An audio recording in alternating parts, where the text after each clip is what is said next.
My name is Arthur Jones, and I'll be answering week 6 questions. For number 1, how does the narrative make use of the American dream? The narrative makes use of the American dream by using these young brothers who have goals that they would only really be able to accomplish in America. This goal was to try to bring traditional meals to America for Americans to enjoy, and they can put the pride into their work because they just really wanted to show off their cooking, I guess, kind of. Between the two restaurants, you could really tell the difference between how the restaurants wanted to portray themselves. The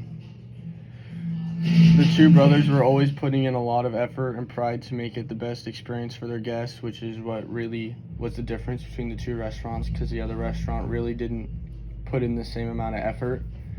They kind of were just there for the money. Number 3, what is the significance of the timpano?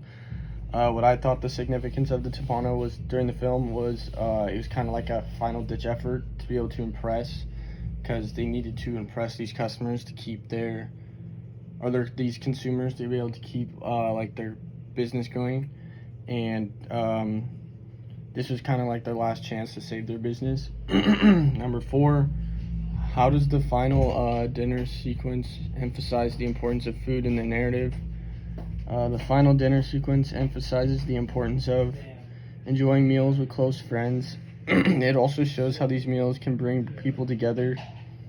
It helps shows how food can bring all types of people together, and no matter what happened, this meal kind of brought them closer. Maybe not as family, but as close friends. What role does consumer culture play in the narrative and in reality? In the film, the consumers were the store's lifelines.